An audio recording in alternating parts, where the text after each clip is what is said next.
Hello, everybody. Welcome back to our Discipleship in the New Age, Volume 1, Section 1, Part 8, Video Commentary.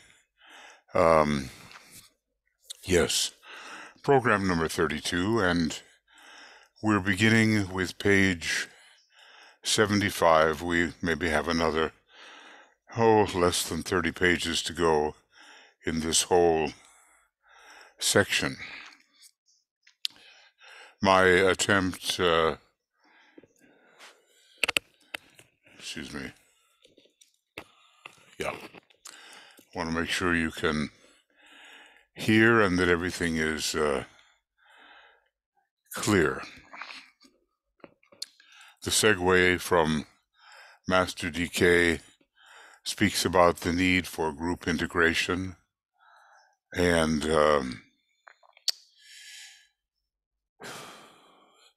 the telepathic communication that must be set up between the group members, the intergroup communication.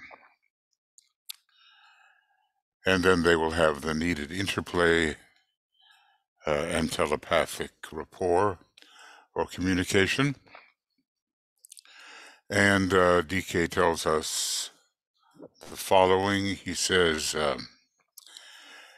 this will finally establish that golden network of light, which will serve to create a powerful focal point. Now, let me say we can see that the Master has this kind of foresight. He really knows what he is aiming to see produced. We do not know, and we receive some hints about it, but the best we can do is to follow his advice and leave the outcome, I think, into stronger hands than our own and much better foresight than our own. So a powerful focal point will be created. This reminds me of how not only humanity is to become a station of light, but the entire planet, our planet Earth, so active in its kundalinic function, is also to become a great station of light. This focal point will be the agent for the revitalization spiritually of the etheric body of humanity. And let me say, we can see how important that would be in a seventh ray age with Aquarius so strong, Aquarius with Gemini being linked to the etheric body. Many new developments will be possible, and I would say a much greater spiritual health and physical health. So, repeating here, this focal point will be the agent for the revitalization spiritually of the etheric body of humanity as a whole. This is, he goes on to say, this is an essential and important statement. And may I say that revitalization is going to be one of the major achievements during the Aquarian Age, and it will lead to the possibility also of the initiation of those who are taking the first degree, and also semi-publicly the second degree. both officiated over by the Christ as the Hierophant. DK goes on and says, this focal point will in its turn aid in the revitalization of the etheric body of the planet with new power and with fresh impulse. So then I think we can see why group integration is so very important, why the harmonizing, loving energy, the non-critical energy, the energy which is not or fixated upon the individual self, is so important. We have to think in group terms. Forget yourself, enlarge upon the plan, think of the plan. The work needs you. So, okay, that takes us to program number 32. And it's a little bit of a change of tone here. I have, he says, for several years attempted to be your teacher. Let me say, those letters began to go out in 1931, and maybe before that there were opportunities for application to his groups, because he had probably selected people who had applied to the arcane school and some who had not, and was gathering them, studying them, gathering them into groups. I have for several years attempted to be your teacher. Your master, and may I say that's important if we understand what in the esoteric design the master really is. And he goes on, I think I may say, your friend. Now I just want to interpolate there that hierarchy is, he tells us, friendship in its truest sense. So when we think of Master DK, do we think of him in these terms? Teacher, master, friend. There has been, he says, established between us a very strong link of love and understanding upon my part, and when I think of that, something moves in me. When I think of what he's capable of in terms of love and understanding. And of course, the Christ is known for his kindness and his loving understanding. Well, established between us, DK says, a very strong link of love and understanding upon my part, and approved sincerity, if I may say more along perhaps the sixth ray line, and approved sincerity and a definite wish to cooperate on yours. What can we say? It's part of the aspiration of the astral body. And this is really an interesting section, I think. It's all interesting and in a way vital. vital for those who would really be disciples long ago. I read this and reread it, and somehow only now, many years later,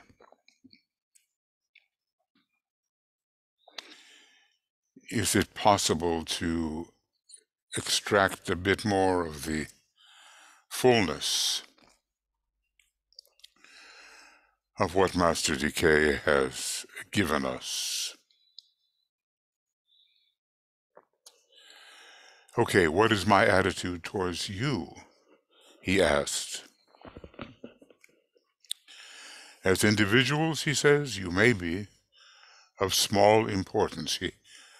May I add, he doesn't say you will be. Maybe there are some people in the group that are of maybe greater importance. Certainly Alice Bailey was a group member in the telepathy group, and she was of considerable importance, as was, I think, Foster Bailey and Roberto Assagioli and some of these disciples. So he uses the word may. As individuals, you may be of small importance, he says. As units in the group, which I am preparing and training for definite service in future lives, even more than in this, you are of sufficient moment. Interesting term. Sufficient moment to warrant my interest.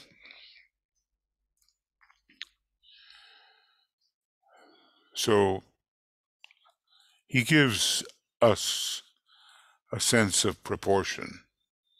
What are we in terms of our individuality taken alone? Maybe not much. Probably not much. Pretty well average aspirants and disciples, and maybe a few accepted disciples, but certainly rarely anybody that stands out on the world stage and can attract interest for the good. He goes on to say, a group is no more powerful than its weakest link. And a group suffers esoterically and as a whole, and its power is definitely curtailed when one member, even one, when one member fails to measure up to opportunity or recedes into the glamors of the personality. That, may I add that word, recedes, is a going backwards. And for the sake of security, and imagined security, some people really do go backwards into a more familiar condition, but one which is hampered by glamour. And DK adds here about the receding into glamour, the glamours of personality. He said, this you have seen happen. He's going to speak a bit more of it in the Discipleship Volume 2, which I hope I have a chance to comment upon. You see, these comments, it's not a straight reading through the text. It's repeating certain things that he says for emphasis and adding certain connections which come to me as I read this material and which may be of interest to you.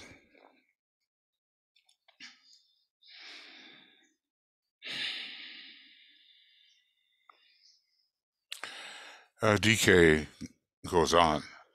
As individuals, I seek to help you,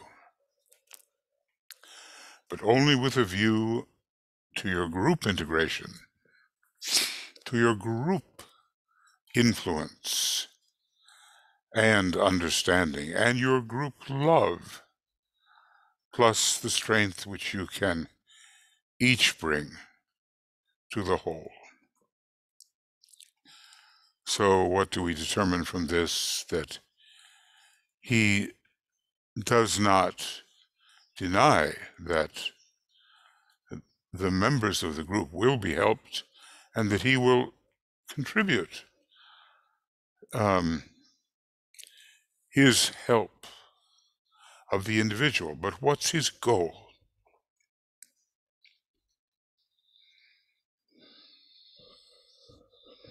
And certainly being Aquarian, shall we say, in his consciousness, certainly, and gathering from that sign all that is intended for the next 2,000 years, he's thinking in group terms. And I just have to ask all of us,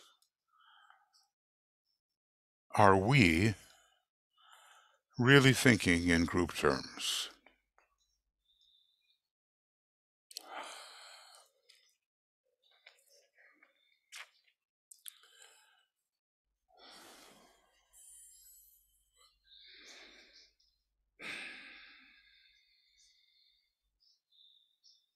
And there are so many groups, are there not, that we can think of in group terms? We have little groups of which we are members.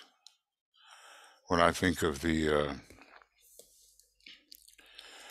Moria Federation and the, well, let's say the Seven Ray Institute particularly, we have a board of close co-workers. It is a group of which I am a member. And do I always think of the welfare of that group and its integrity? Maybe I could do better. I'm sure I could do better. And we can extend the idea to our nation and have a real concern for the soul expression of our nation, and finally, the soul expression of humanity. That's really thinking in group terms, but it doesn't end there. There are many kingdoms of nature for which the human kingdom is the macrocosm, animal, vegetable, mineral, as it were. And maybe we have to also think in group terms regarding the position of humanity within the kingdom of souls, potentially.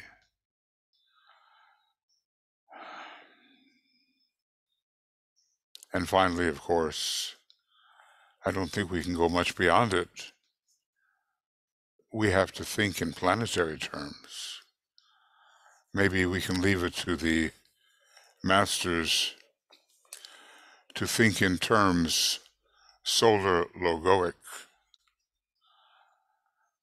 because they can become planetary lives and even take part in what's called the kingdom of solar lives, where we don't want to get too far ahead of ourselves. We want to do what can be done. Okay. Now we go on with the text from DK. I therefore appeal to you as a group for an intensification of your group love, purpose, and service, so that the inner subjective integration may proceed apace.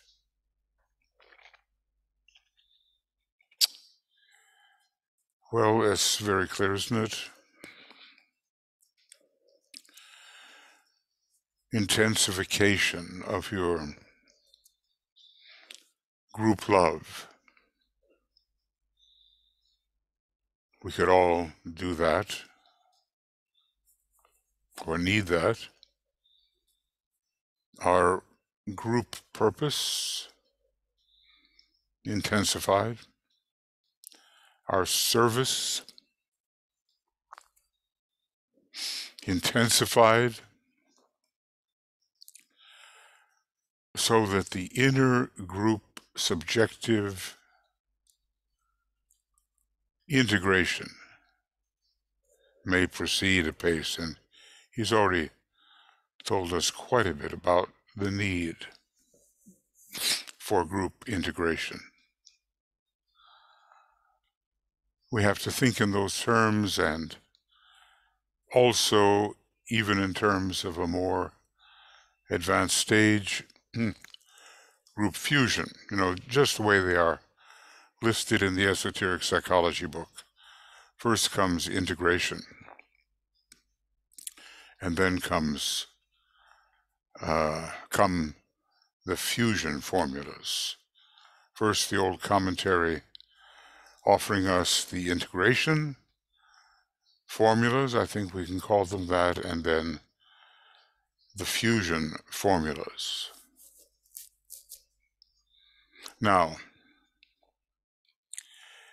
he always itemizes, it seems, what he wants to tell us, and he has now three things to say to you today. And notice he adds the words as a group. You know that in this section 1 and also in section 3, unaccepted discipleship, he is speaking to us as a group. Us, well, those people then, and hopefully people like ourselves in the future. And so often when he writes his letters to an individual, he does offer group advice. I think he's always thinking in terms of how to enrich this group experiment and bring it to the point where really the seed groups of specialized energy will be increasingly available to humanity. So 3 things he wants to talk to us about in this particular instruction. First of all, he says, the strength or the weakness of this group of disciples, may I add, they are disciples and not only inconstant aspirants. The strength or the weakness of this group of disciples will lie in the fact that the individuals who compose it are not only egoically linked, but that there is also a strong personality tie with all the weaknesses which that may entail. If I may add, old family members now having advanced to a degree and meeting each other on yet a higher turn of the spiral. There is also a strong personality tie, he says, with all the weaknesses which that may entail, and a deep, if unrealized, affection. I don't know if he uses the word love exactly. An affection is perhaps a different term, having to do with personality relation.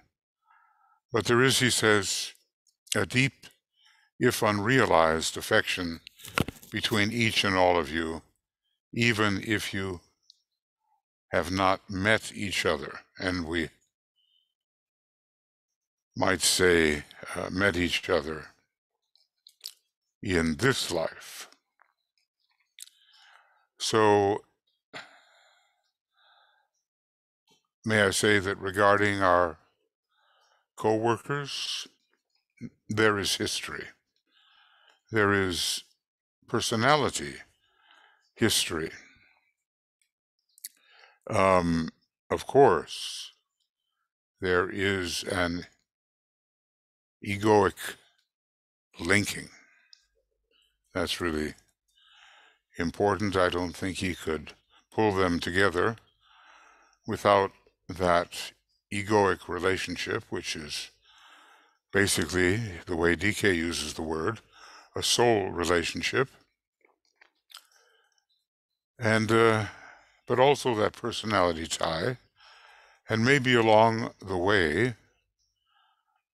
we will discover it. If you think of the people with whom you are working in, let's say, a group which is interested in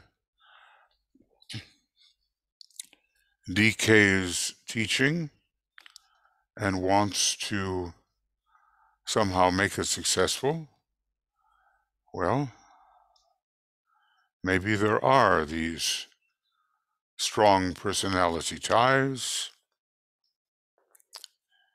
and an affection, either from present times, but very often from the past.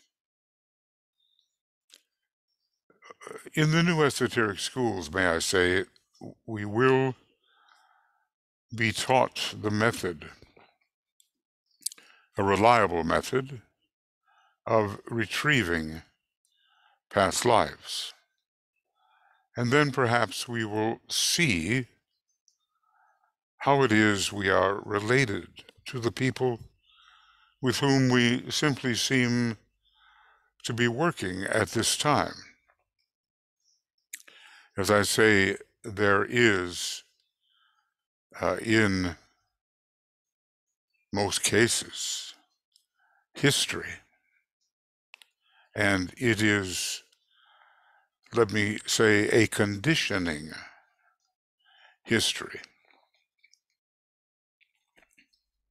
Now, he goes on to say that the strength of this situation is found in the fact that this condition of unconscious friendship is to be found as the result of many lives of close association in the work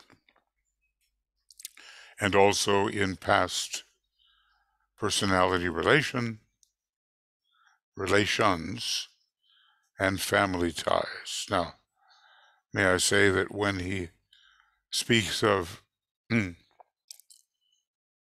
condition of unconscious friendship, we again are reminded of the fact that hierarchy is friendship in its truest or purest sense. So this unconscious friendly relation is something upon which to build. And notice that he uses the word many. This unconscious friendship is to be found as the result of many lives of close association in the work. It's the work. I suppose it's the spiritual, esoteric work. It's not the exact kind of work that he is attempting to perform or do with his offering of new ideas concerning a new type of discipleship.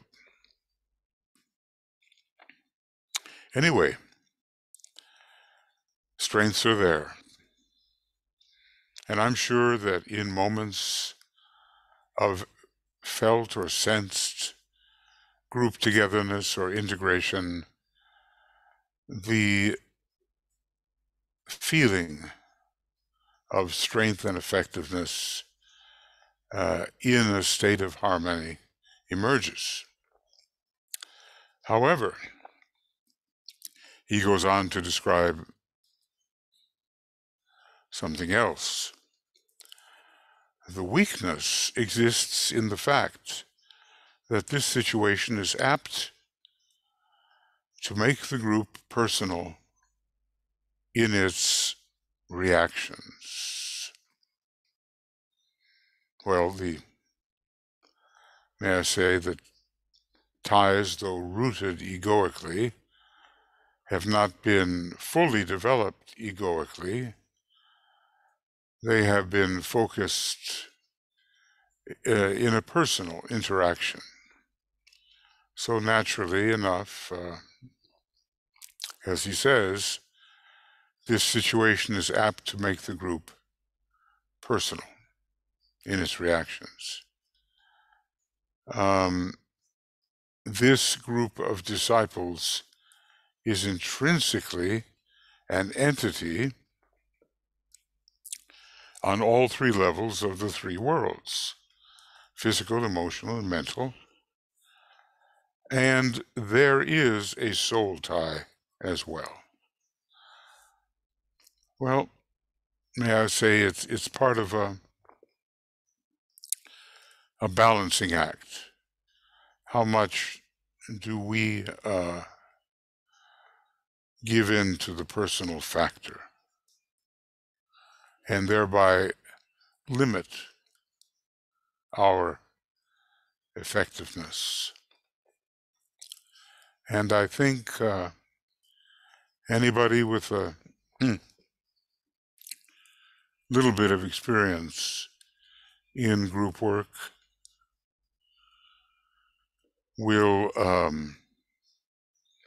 begin to understand that there is a choice.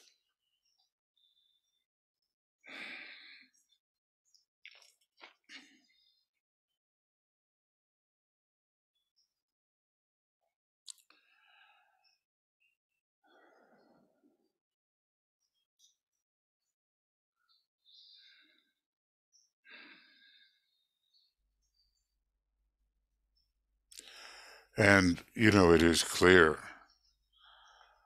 how Master Decay would have us choose to build upon the friendship so as to carry out the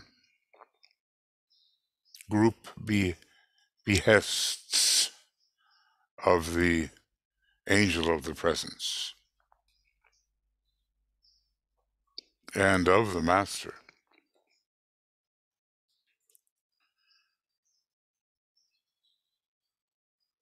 It's going to take practice to make sure that we do not, I think the word is he said, recede, go back,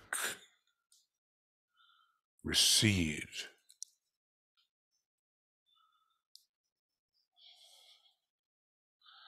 Well, it's somewhere here.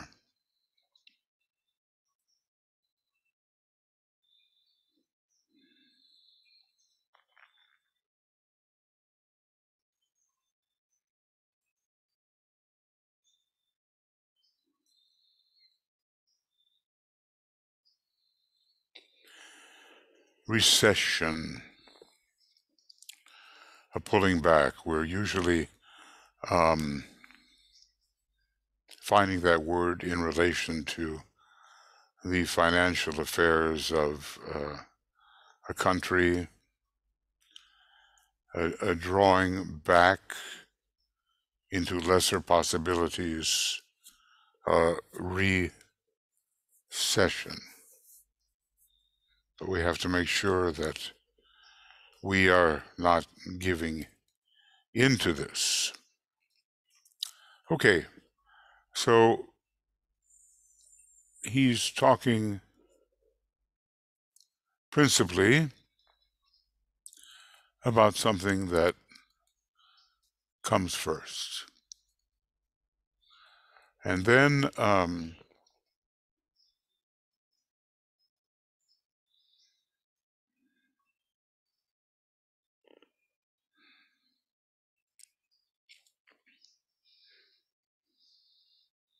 he goes on to another point.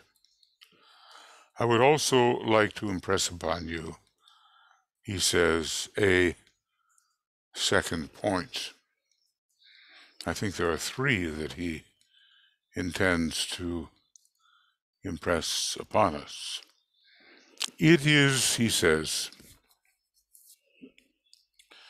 of apt application in the strenuous conditions which prevail at this time.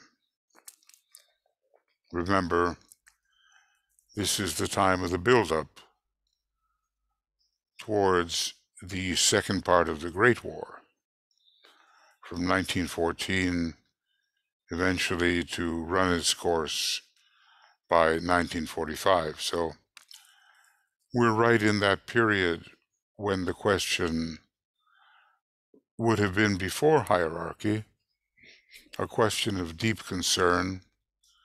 Will humanity fall into a war on the outer plane? And indeed it did. So there are strenuous conditions afoot. When this is written, almost 90 years ago, probably, maybe in some cases actually 90 years ago. This is the year 2021. DK goes on, in the stress and strain of your group work. Now let me pause to say, yes, it wasn't easy on any of them, being supervised as they were by, in a way, the hidden master, hidden from most of them and revealed to them through the capacities of Alice Bailey, but I'm sure they felt watched, and that carried pressure. So, repeating what he says, in the stress and strain of your group work, let each of you bear in mind, for your encouragement, joy, and dedicatory incentive. Now, there's a good combination of words. And dedicatory incentive that you are in this particular group of disciples for preparatory training. for initiation. Well, I'm sure it did provide an incentive. Every true disciple is being prepared for initiation, either immediately ahead or foreseeably ahead. And though it's a lot of work they were asked to do,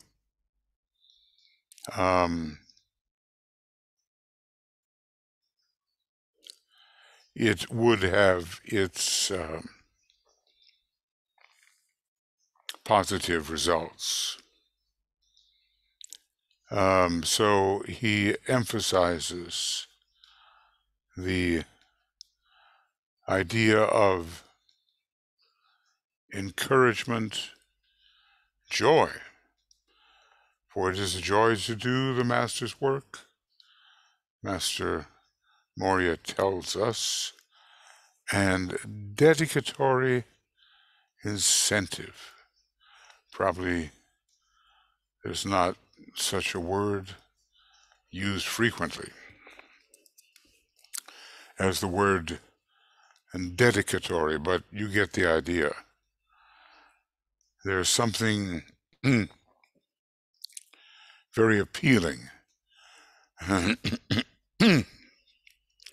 very attractive, looming on ahead. And it incentivizes the dedication and commitment of the group members. I will say that probably it's important that each one of us has a reasoned sense of which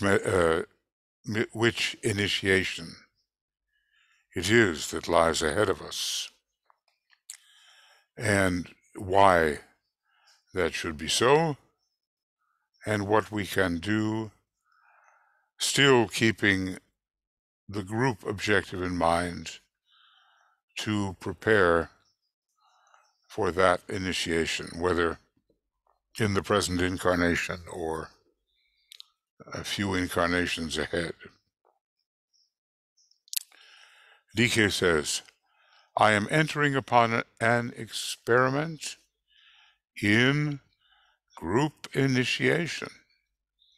And this is somewhat a new enterprise for the hierarchy to undertake, though in line with evolutionary development.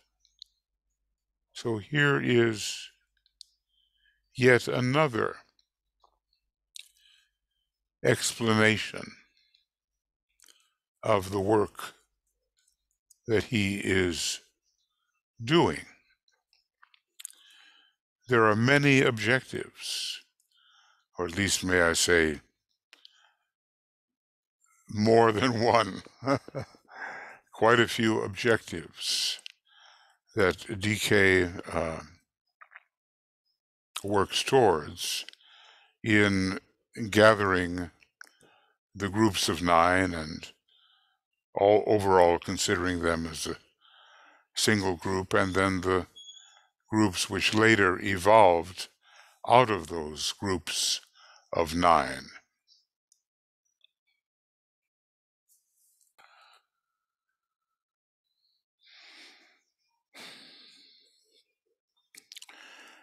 So, his capacities are diverse. Obviously, he's attempting to create these seed groups so that specialized energy can pour through them, finding inlets into the human kingdom, in a way that is ever stronger and more effective. And then the whole idea of a group initiation.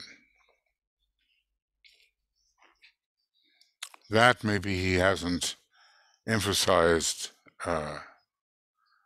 quite so much. But his training of disciples is, it seems to be, a meticulous type of training if they will only read carefully and attend to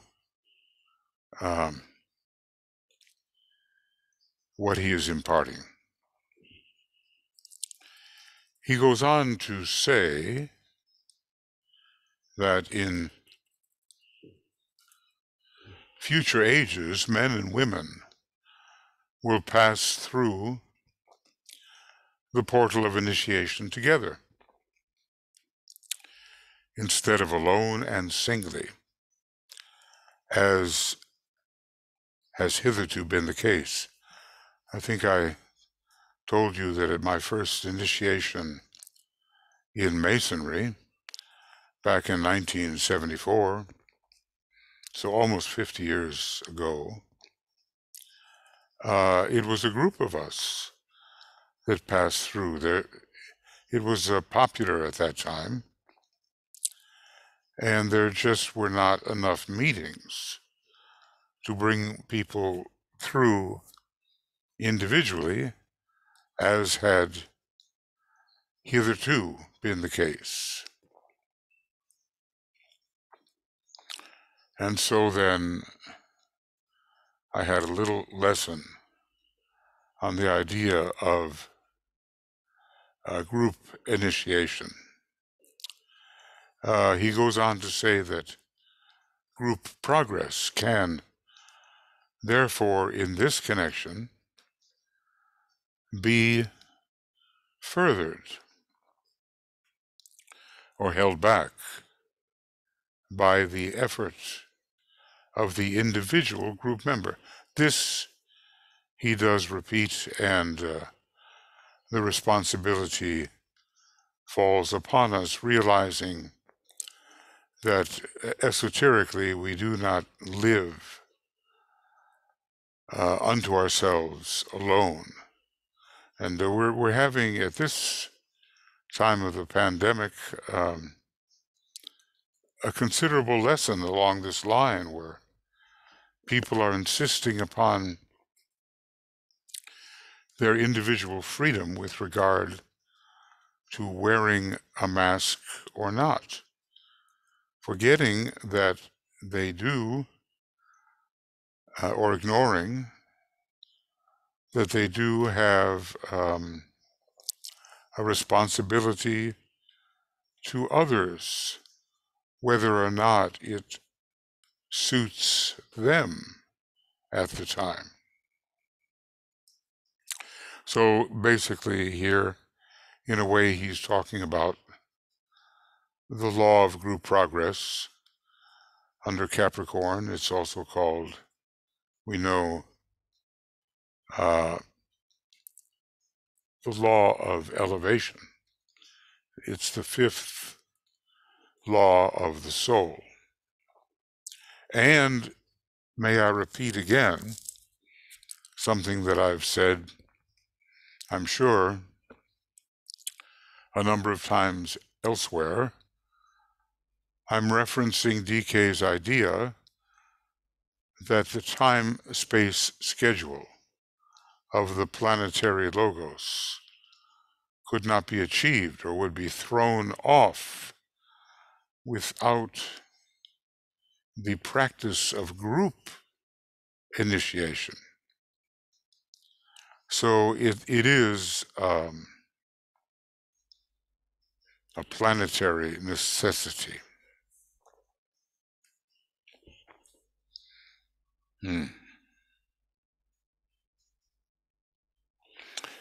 And because group initiation is a planetary necessity, we, the individual disciple, are really responsible to the group accelerating or retarding its progress according to our attitude and behavior. We will all have difficulties, of course, but the attitude has to be preserved, the correct attitude. DK goes on, a member's difficulties can be enhanced by the united group stimulation. May I say that usually that word enhanced has to do with making something better. But to me it means the difficulties can be expanded or exaggerated because of group stimulation. DK goes on, his strength and effectiveness can be increased by the strength, the power, and the understanding of the group. In other words, may I say, it could go either way.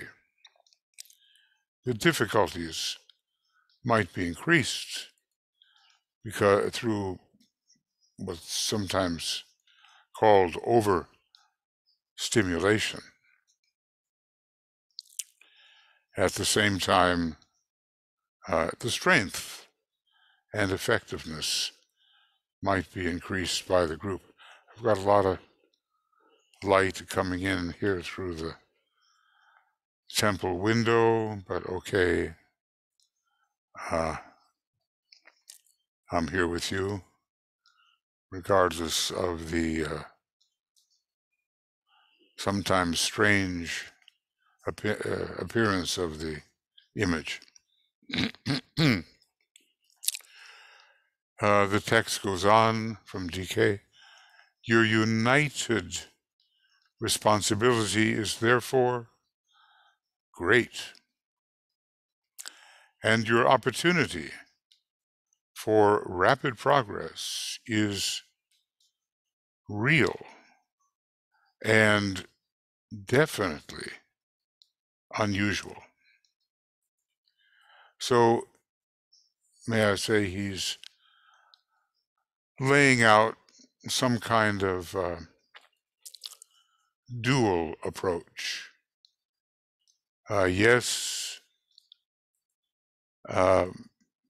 unless the group members undertake their proper responsibility to the group progress, there will be retardation and recession. At the same time,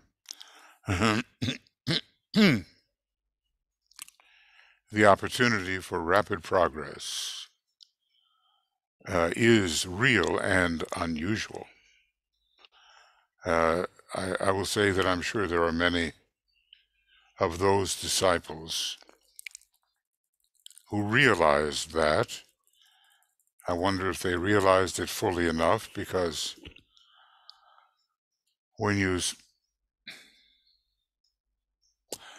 look at the disciples remaining in the group, when you consult Discipleship in the New Age, volume 2, I do believe that 8 disciples remain doing the work, carrying on with what Master DK had proposed. So, for one reason or another, they dropped out, or in some cases had to be eliminated. There was a pretty big elimination which occurred when he changed from his emphasis upon the groups of 9 into the new reorganized seed group of 24. Not everybody was included in that reorganization because, as he explained, a number of people could go no further. They had reached their high watermark, and maybe one has to be a master to see that. At the same time, there was another group, I think, of 14 that met in person in New York City to discuss with Alice Bailey the ashram,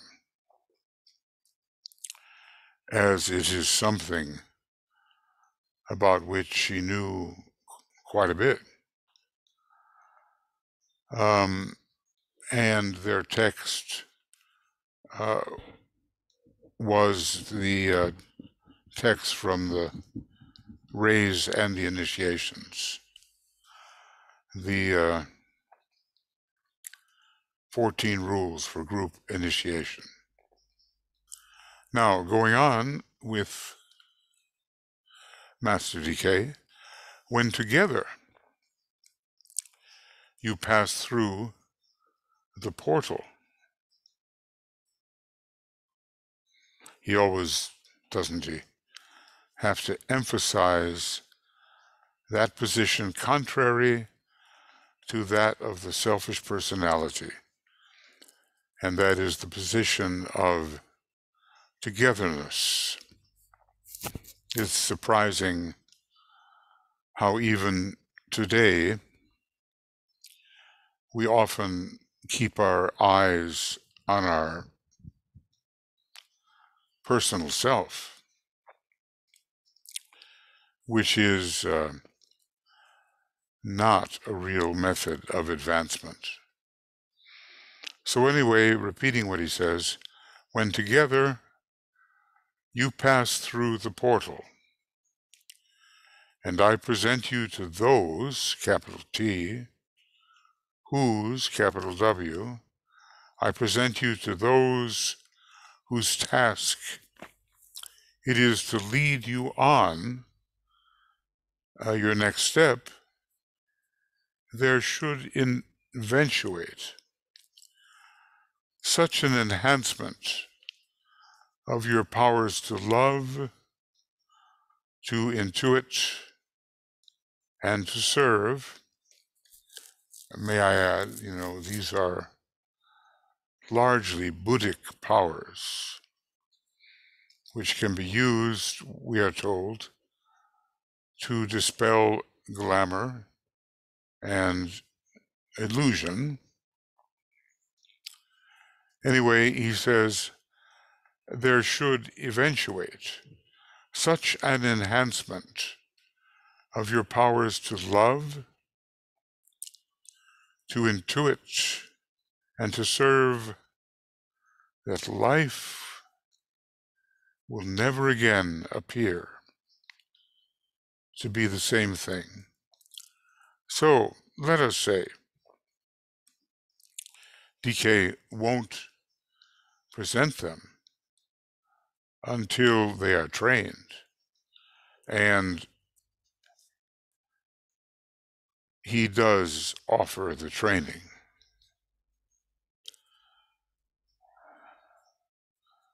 So that they do have an enhancement of the powers to love, intuit, and to serve. Now, may I add, we all surely need this. We're no different in that sense from what they were. Love, intuit, and serve. Now, of course, these are soul powers, But as we build the antikarana, they come in with even greater intensity because we are contacting the higher correspondence of the soul powers within the spiritual triad. So let me say Master DK knows what he wants to achieve with these students, and these students in a way have become us. Of course, some of them may already be back in a new incarnation and ready to take up the threads that existed when they left their last incarnation. I know I have some friends with a very deep conviction. I mean, of course, they could be wrong, but they have this very deep conviction that they were numbered among the students who were gathered around Master DK.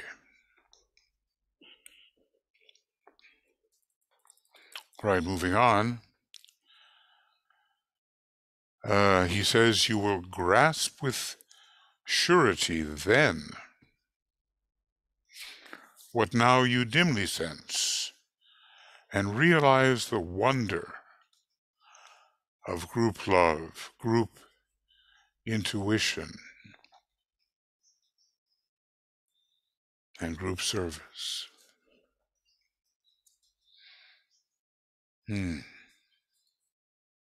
It's not just, is it, the wonder of the new age?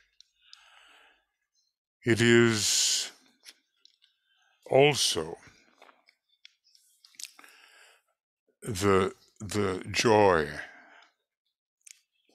of group work, when of course it's really functioning as it should.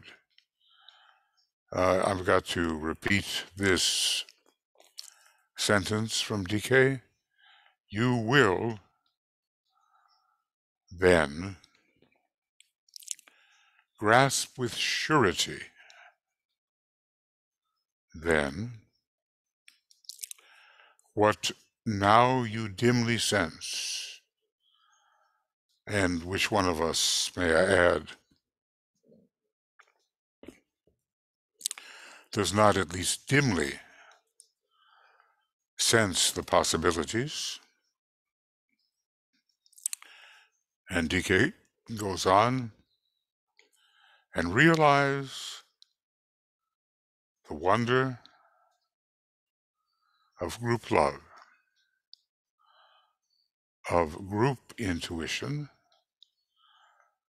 so completely possessed by the hierarchy, I may add, and going on, of group service, which, may I add, is growing more and more frequent and powerful in our days.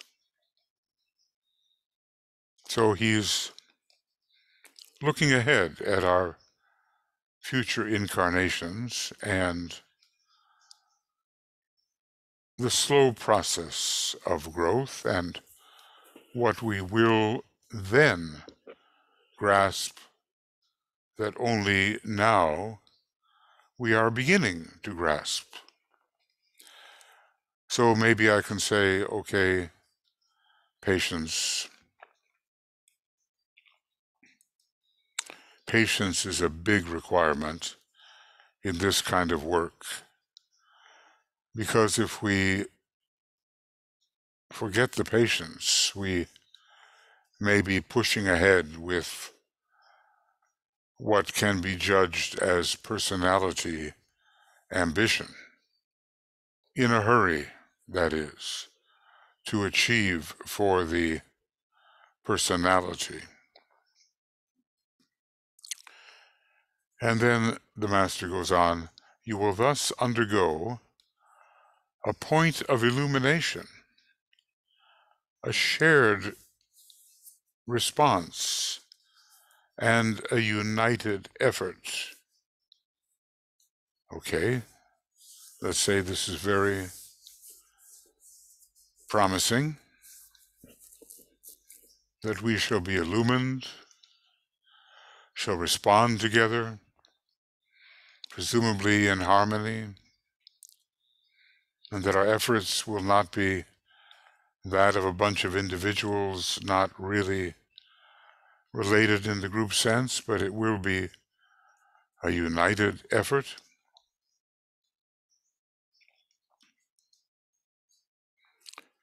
He says, you will comprehend then that a line of exclusion may spiritually exist,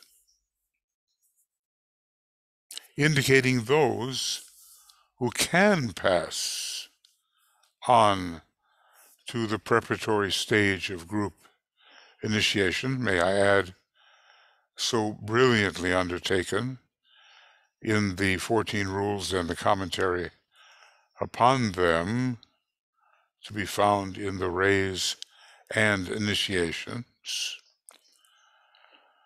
But it is a line of exclusion which certain of the group members were not allowed to pass when the time came for the reorganization of the groups. You will comprehend then, he says, that a line of exclusion may spiritually exist, and that would mean it's an interior realization going on, indicating those who can pass on to the preparatory stage of group initiation, and those who must approach that great event singly and alone. Well, I'm thinking here that, the Buddhas of compassion, they have approached together. And what's known as the Pratyeka Buddhas, they have approached alone, and their staff does not have a shepherd's crook to hold the errant and wandering souls of those they encounter. They just move on to the conclusion, passing on to the lighted center of absorption.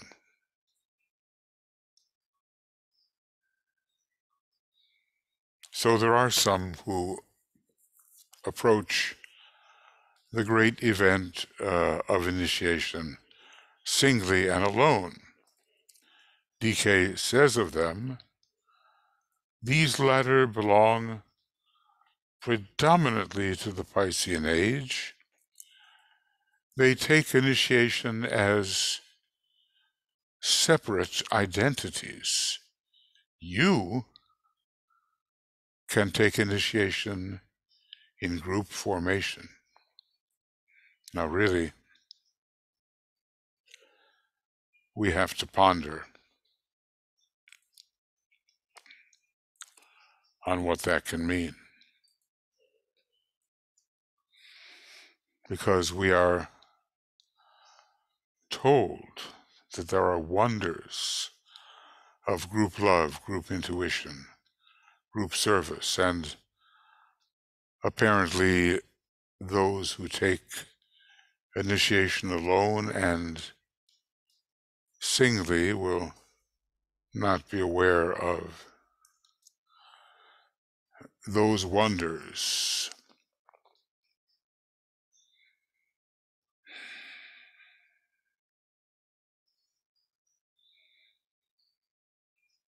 So group initiation apparently at this point is not the same possibility for everyone. Some, I guess, still pursue the older Piscean method.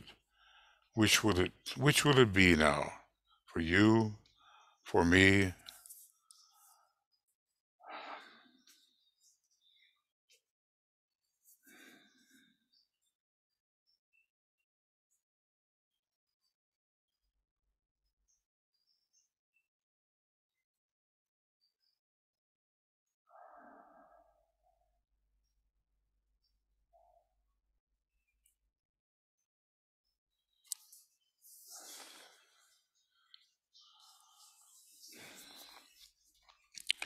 Well, let me say, a new type of opportunity is offered during the Aquarian age.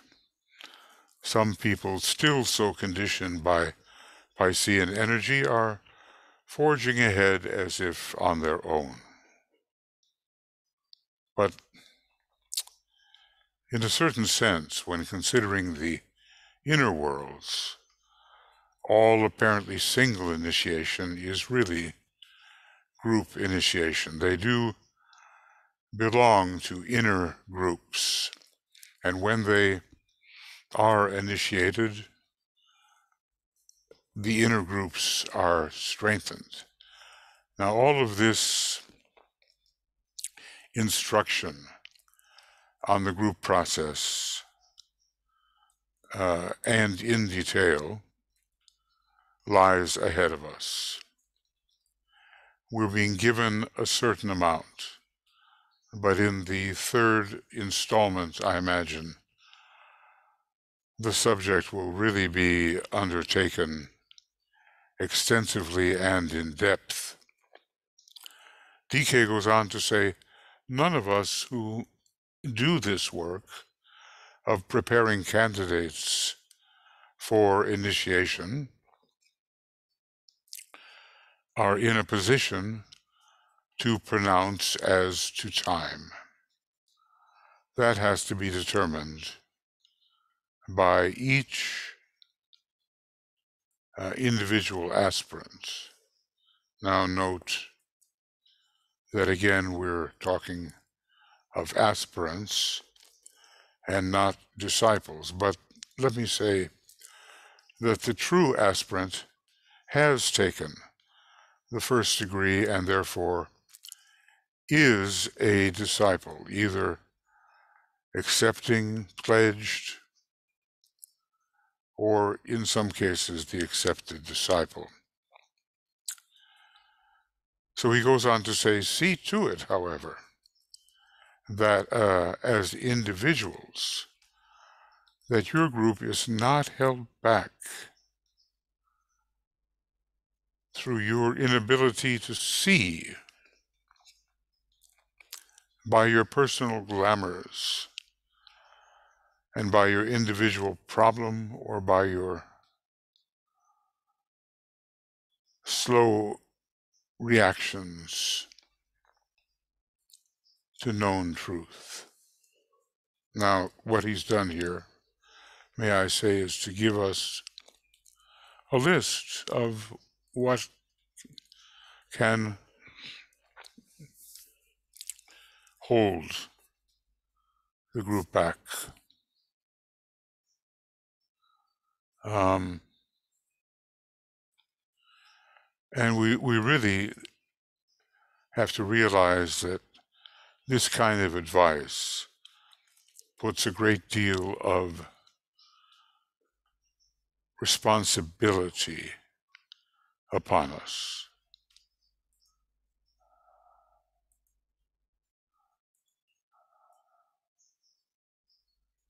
It is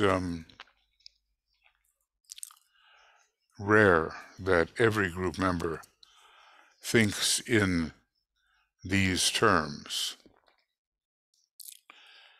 The group members have problems.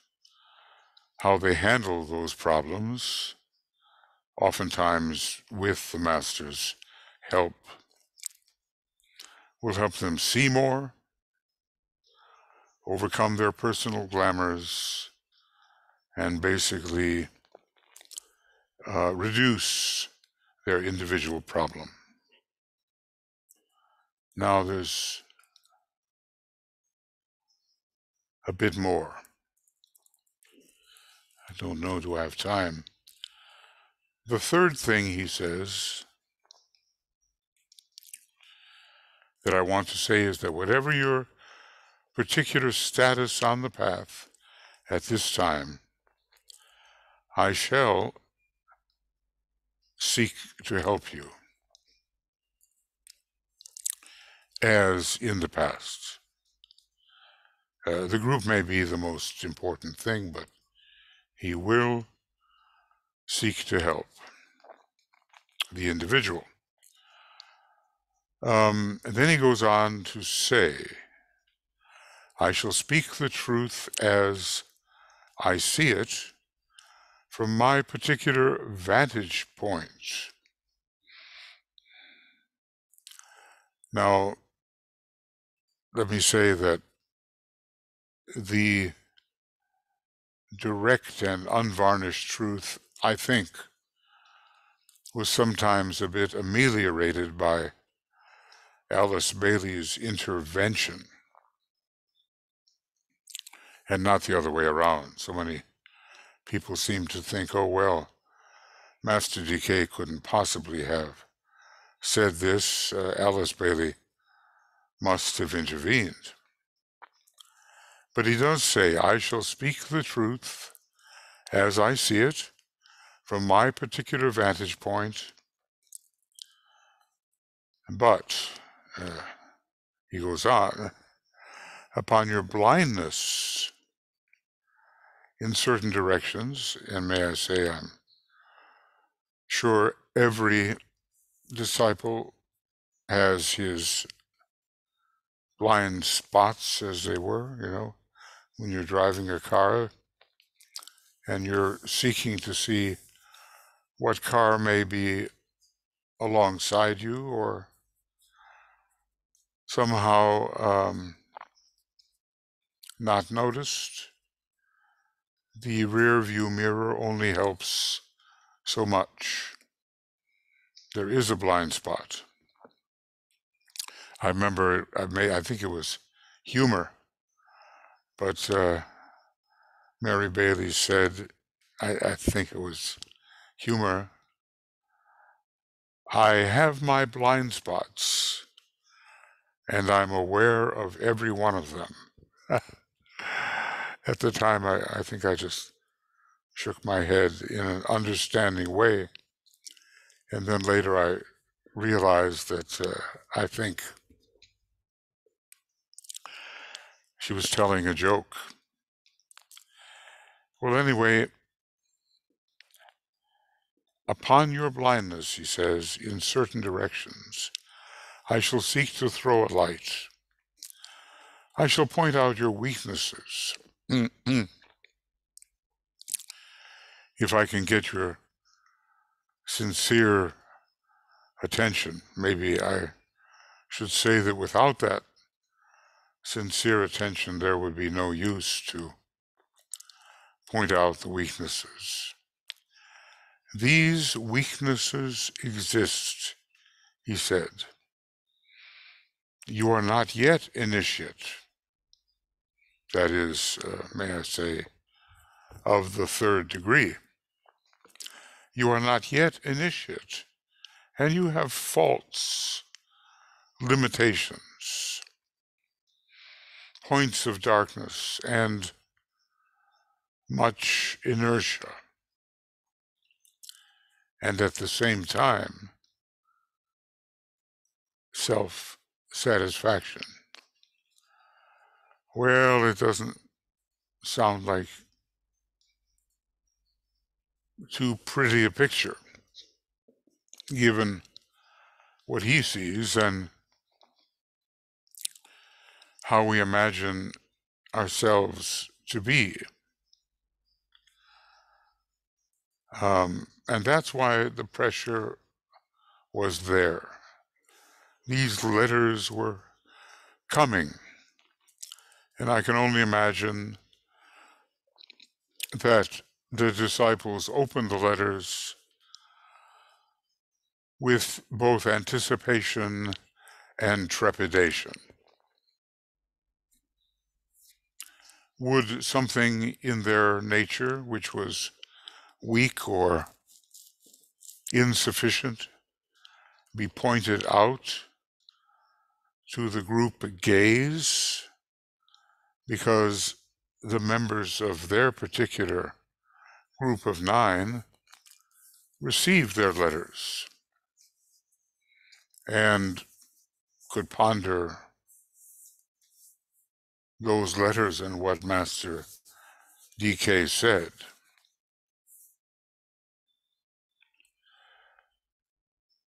So DK realizes the condition that they are in, and he depends upon their sincere attention if they are really to progress. The tendency to self-defense is strong in some of you, he says, and this produces an unwillingness to recognize faults, or even to admit hypothetically that faults may be present. And may I say that maybe some of those with the 6th ray, with the 1st ray, might simply somehow refuse to recognize or even admit that there may be faults. Well, you could ask then, why are they there, submitting themselves to training by the Master, if they are so assured that faults do not exist? It doesn't make sense, really. To develop the right attitude towards the Master's instructions and his analysis, we won't call it criticism, his analysis of our present condition, is an art in itself. Now, something different here. He goes on, the tendency to self-depreciation is strong in others, and it produces that overemphasis of the personality. Well, I may be bad, but I'm thinking about myself all the time, about how bad I am, so the personality emphasis stays there. So repeating, the tendency to self-depreciation is strong in others, and it produces that overemphasis of the personality,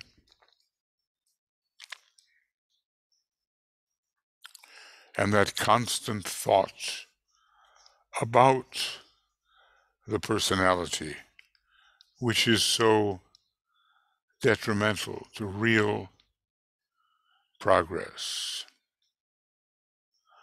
I've quoted it quite a number of times. Forget the good self and the bad self, and let only Christ be seen and heard. And whether we think of ourselves because we're refusing to admit fault, or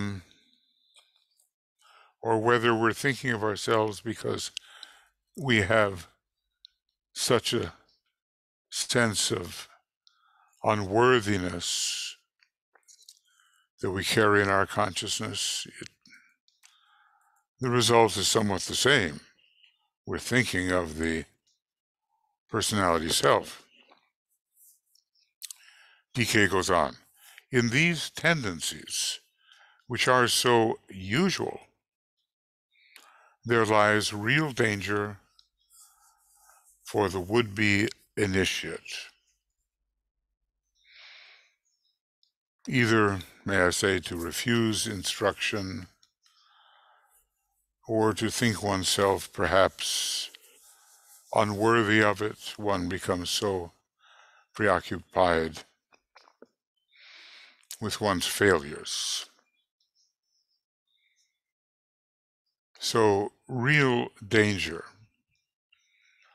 lies here if people succumb to one or other of these two tendencies. I do wonder whether it's possible to entertain both at the same time. Sometimes self-depreciation cloaks a pretty high-power ambition, and sometimes the defense mechanism, which can see no fault, is based upon a deep sense of unworthiness, which is defended against. He says further, I warn you to watch for the indications of these conditions and to assume an attitude of willingness to listen and to admit the possibility of failure in the one case and of self-forgetfulness in the other. Well, sometimes, as I say, both may occur. It would seem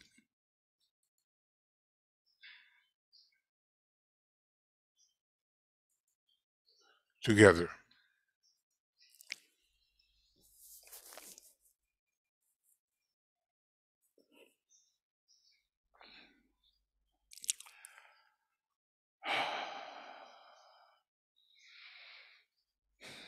Either one of these,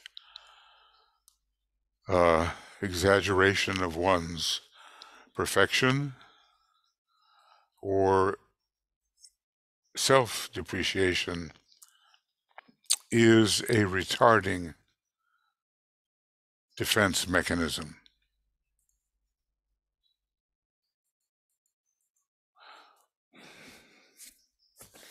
And then slows down the whole group.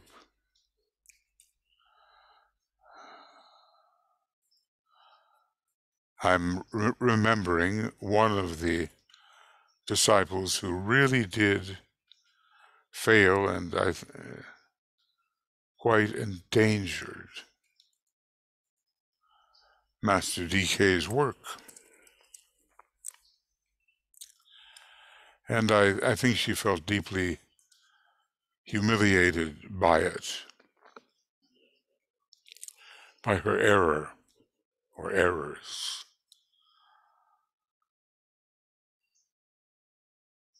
But DK told her, lift your eyes to the sun, to the light, and go on. He said it, of course, much more beautifully than I'm saying it right now, but basically he said, take heart have new courage, look up and not down, go forward. Now he goes on and says, look yourselves and life squarely in the face, and fearlessly see things as they are in truth. Do this not because it is I who am suggesting to you that a situation may be thus or so, but because you are willing to face up to facts and are ready for unexpected discoveries about yourself. I'm remembering that Alice Bailey's secretary, RVB, I think his name was Victor Fox, he kind of left, he did leave the work. He fell in love and he left the work. Well, he returned, sadder but wiser, and DK told him, I imagine that you've learned quite a few things about yourself now. You've had some discoveries about yourself as a result of your departure and return. And it was there too, I wish I could find this reference. It's not normally printed in the books. It says something like this: the greatest of all glamors, my brother, falling in love. Well, there we seem to have Master DK speaking from experience. One of the first lessons which a disciple needs to learn, the Master says, is that when he thinks, or where he thinks he is strongest, and where he finds the most satisfaction, is very frequently the point of greatest danger and of weakness. Well, may I say that's a tough one, because, we tend to pride ourselves on our strengths, little suspecting that such a strength may conceal a weakness. He goes on to say, astral conditions are oft seen reversed, hence the glamor which can overcome a disciple. Well, he's going to go on now with a piece of personal history which is of interest. However, I have no more time to deal with it because of the upcoming program on cosmic fire, but in a way it's a little section, and I think it will be good enough to deal with it then. We're on page 77, and we began on page 75. And,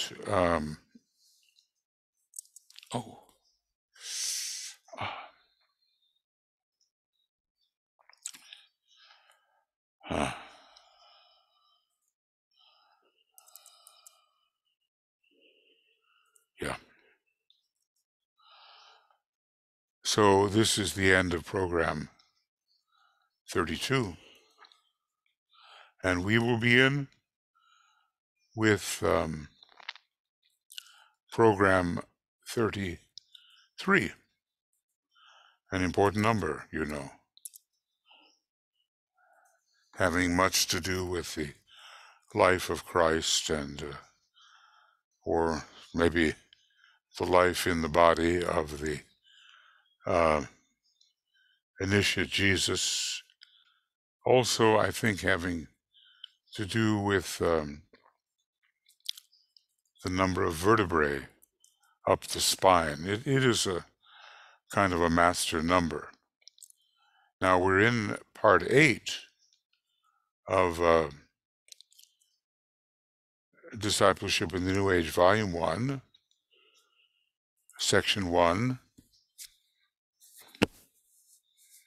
Part 8, video commentary, and we will begin here. Whoops. What have I done? I think we've begun with 32, and today is, I've made a little mistake here. Today is the 20th, and we began with page 75, but when I transfer it down, that's when I will make the adjustment. I got a little bit over eager there. So that's what I'll do. I'll transfer it and go down to this piece of personal history, which I think is so interesting, and it speaks of Master DK's devotion.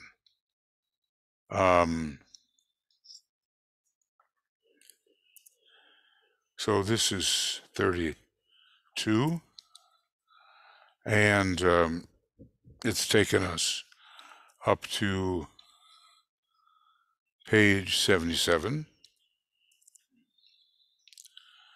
and it is, I can't really say when we go on because I have other work to do tonight, but at least we will begin with page 77, and what I said about number 33, well, let's see how that number appears.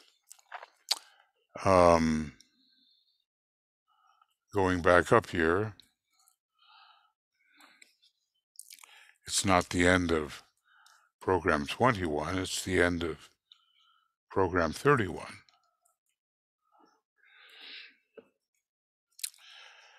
Yeah. And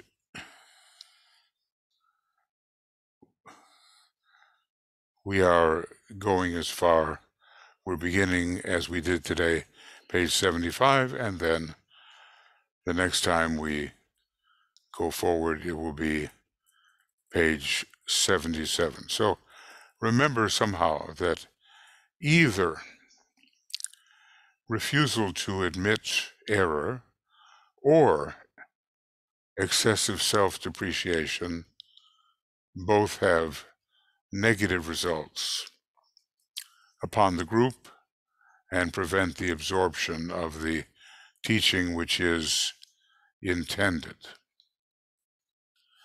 Okay. So friends, Tuya and I and the whole team, BL, Joe, Michael Crow, Michael Stacy, Bob, Rodrigo, a number of us, we all wish you a lot of love, many blessings, and successful absorption of this important work in which DK is training us in discipleship. See you soon. Bye-bye.